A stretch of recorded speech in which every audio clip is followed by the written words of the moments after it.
Bismillahirrahmanirrahim. Assalamualaikum warahmatullahi wabarakatuh. Alhamdulillahi rabbil alamin.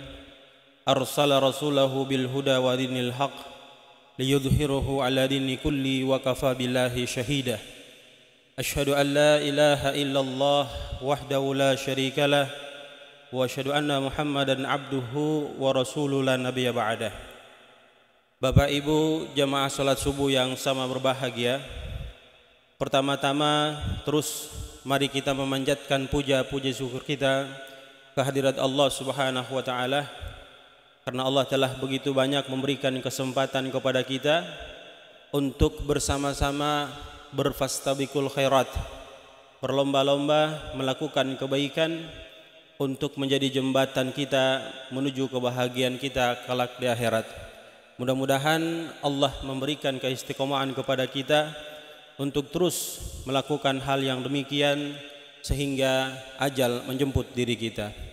Salawat teriring salam kita aturkan kepada junjungan kita Rasulullah Muhammad sallallahu alaihi wasallam, keluarga, sahabat, dan insyaallah sampai kepada kita yang tentunya selalu senantiasa taat dan patuh terhadap apa yang diperintahkan Nabi sallallahu alaihi wasallam, kemudian meninggalkan apa-apa yang dilarang oleh baginda Rasulullah Muhammad sallallahu alaihi wasallam.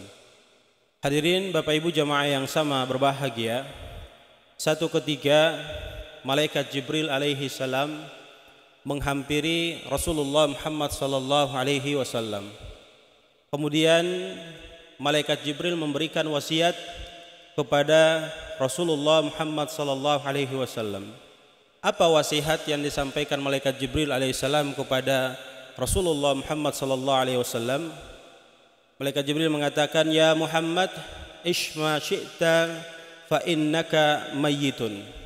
Wahai Muhammad, hiduplah sesukamu di dunia ini, tapi jangan lupa suatu saat engkau akan mengalami kematian. Kalau kita berbicara mengenai kematian, maka begitu banyak dalil di dalam Al-Quran yang memberikan kejelasan kepada kita bahwa sesungguhnya kehidupan kita di alam permukaan buminya Allah ini tidak kekal abadi sebagaimana kehidupan kelak di akhirat nanti. Allah Subhanahu wa taala menegaskan, a'udzubillahi minasyaitonir rajim, kullu nafsin dha'iqatul maut. Setiap yang bernyawa pasti akan mengalami kematian.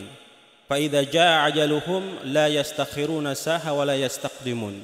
Kalau sudah ditetapkan oleh Allah, maka siapapun di antara kita tidak ada yang mampu untuk mengundurkan atau memajukan sedikit pun kematian yang Allah berikan kepada kita. Bahkan di ayat yang lain, walaupun kita sembunyi, ya, membuat tali besi untuk melindungi diri kita daripada kematian, maka malaikat Israel akan datang kepada kita untuk melaksanakan tugasnya, mencabut nyawa kita untuk menghadap Allah Subhanahu wa taala. Sehingga nasihat ini memberikan informasi kepada kita untuk selalu senantiasa berhati-hati, karena setiap saat kita akan berjumpa dengan yang namanya kematian. Lalu yang kedua, malaikat Jibril alaihissalam menyampaikan kepada Rasulullah Muhammad sallallahu alaihi wasallam dengan memberikan wasiat kepada baginda Rasulullah Muhammad sallallahu alaihi wasallam, wa ahbib man syi'ta fa innaka mufariquhu. Cintailah wahai Muhammad sesuatu yang ingin engkau cintai di alam permukaan buminya Allah Subhanahu wa taala. Tapi ingat, apa yang engkau cintai pasti engkau akan berpisah dengan yang engkau cintai. Olehnya itu hadirin Bapak Ibu jamaah yang sama dirahmati dan dimuliakan Allah, kita diperintahkan Nabi sallallahu alaihi wasallam untuk mencintai sesuatu yang sesuatu itu membuat diri kita semakin taat ibadah kepada Allah. Bukan sebaliknya, mencintai sesuatu itu menghindarkan diri kita daripada ketaatan kepada Allah Subhanahu wa taala. Sehingga Nabi sallallahu alaihi wasallam mewanti-wanti kita agar kita selalu senantiasa waspada terhadap kecintaan kita kepada sesuatu yang sesuatu itu menghindarkan diri kita daripada ketaatan kepada Allah Subhanahu wa taala. Bergaul dengan sesama kita tidak dipermasalahkan oleh syariat ajaran agama kita. Tetapi pergaulan ketiga mengajak kita untuk menjauhkan diri kita daripada ketaatan kepada Allah, maka hendaknya kita menjauhkan diri kita daripada pergaulan tersebut. Sebab biasanya kita bergaul itu akan ada rasa cinta dalam pergaulan tersebut yang menyebabkan diri kita lupa pada hakikat kehidupan kita, dan problem daripada kecintaan kita terhadap pergaulan itu akan mengantarkan kita ke jurang kenistaan yang mengakibatkan kita mendapatkan penderitaan yang membuat kita menjadi menyesal, tetapi penyesalan itu tiada gunanya ketika kita kembali menghadap Allah Subhanahu wa taala. Hadirin Bapak Ibu jamaah yang sama dirahmati dan dimuliakan Allah Subhanahu wa taala. Kemudian nasihat yang ketiga disampaikan malaikat Jibril alaihi salam kepada baginda Rasulullah Muhammad sallallahu alaihi wasallam. Ya Muhammad, wa'mal syi'ta fa innaka majziyun bihi. Wahai Muhammad, lakukan sesuatu yang ingin engkau lakukan di alam permukaan buminya Allah. Tapi ingat, apapun yang engkau lakukan pasti akan diminta pertanggungjawaban di hadapan Allah Subhanahu wa taala. Allah Subhanahu wa taala memberikan ketegasan kepada kita, a'udzu billahi minasyaitonir rajim.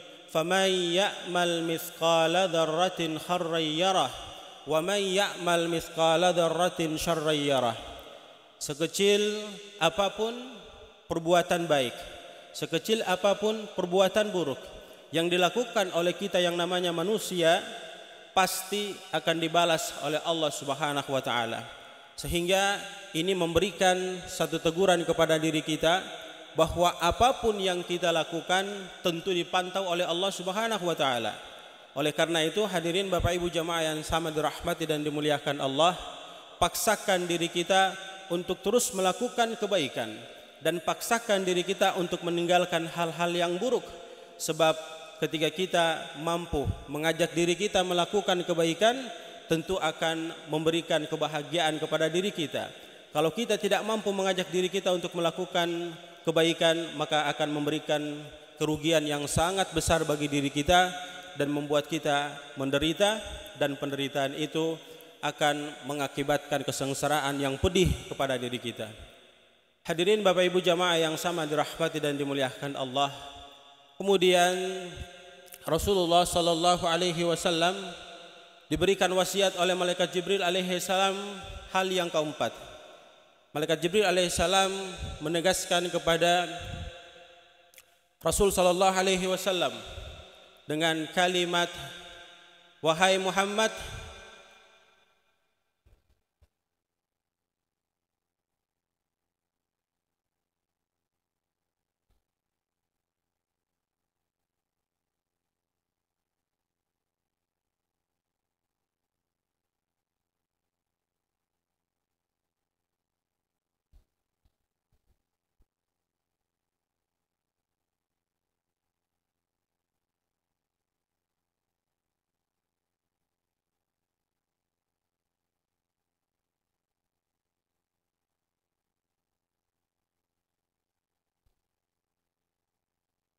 malaikat Jibril alaihissalam menyampaikan pesan kepada Rasulullah Muhammad sallallahu alaihi wasallam, ketahuilah wahai Muhammad bahwa kemuliaan seorang hamba di sisi Allah Subhanahu wa taala adalah ketika dia mampu menjaga salat malam. Hadirin Bapak Ibu jamaah yang sama dirahmati dan dimuliakan Allah Subhanahu wa taala, kita mampu melaksanakan ibadah salat 5 waktu kita jaga dengan baik.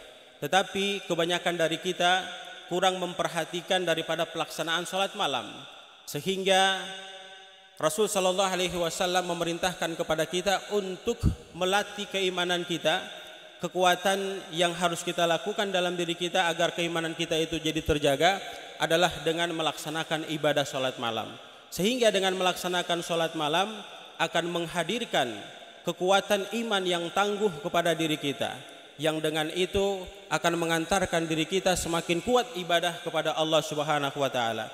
Kita ketahui bahwa sebelum Nabi sallallahu alaihi wasallam menerima perintah dari Allah Subhanahu wa taala untuk melaksanakan ibadah salat 5 waktu, beliau sallallahu alaihi wasallam istiqomah dengan melaksanakan salat malam. Dan ini adalah merupakan amalan yang mendatangkan kemuliaan bagi seorang hamba di sisi Allah Subhanahu wa taala. Bapak Ibu jamaah yang sama dirahmati dan dimuliakan Allah Subhanahu wa taala. Kemudian nasihat yang kelima disampaikan oleh malaikat Jibril alaihissalam kepada Rasul sallallahu alaihi wasallam bahwa kita diperintahkan oleh Allah Subhanahu wa taala untuk tidak terlalu berharap kepada manusia. Berharaplah kepada Allah, karena siapapun di antara kita yang berharap kepada manusia, maka dia akan mengalami kekecewaan yang sangat luar biasa pada perjalanan kehidupannya. Sebab itu hadirin yang sama dirahmati dan dimuliakan Allah, kita bulat kekuatan ketauhidan kita hanya berharap kepada Allah Subhanahu wa taala. Bukankah dalam pelaksanaan salat 5 waktu kita selalu senantiasa membaca iyyaka na'budu wa iyyaka nasta'in. Kepada Engkau ya Allah kami menyembah, dan kepada Engkau kami memohon pertolongan. Kemudian Allah Subhanahu wa taala memberikan ketegasan bahwa Allah itu tidak mau diadakan tandingan penyembahan kepada Allah kecuali kepada Allah sendiri. Sebagaimana Allah Subhanahu wa taala menegaskan qul huwallahu ahad, Allahus samad, lam yalid wa lam yulad wa lam yakul lahu kufuwan ahad. Qul huwallahu ahad, katakanlah dia Allah yang Maha Esa. Allahus samad, Allah tempat meminta. Lam yalid wa lam yulad, tidak beranak dan tidak pula diperanakan. Wa lam yakul lahu kufuwan ahad. Dan tidak ada satupun makhluk yang bisa memiliki kekuatan setara dengan Allah Subhanahu wa taala. Hadirin Bapak Ibu jamaah yang sama dirahmati dan dimuliakan Allah, itulah 5 nasihat yang disampaikan malaikat Jibril alaihi salam kepada baginda Rasulullah Muhammad sallallahu alaihi wasallam, yang seharusnya kita jadikan sebagai ibrah, pelajaran bagi diri kita, bahwa kita diperintahkan untuk memberikan informasi kepada diri kita, sesungguhnya kita pasti mati, maka kita harus menjaga perjalanan kehidupan kita dengan ibadah kepada Allah Subhanahu wa taala. Kemudian kita diperintahkan oleh oleh malaikat Jibril alaihissalam kepada Nabi sallallahu alaihi wasallam mengingatkan kita bahwa bekerjalah, cintailah sesuatu yang engkau cintai, tetapi jangan lupa bahwa apa yang engkau cintai itu pasti akan engkau tinggalkan.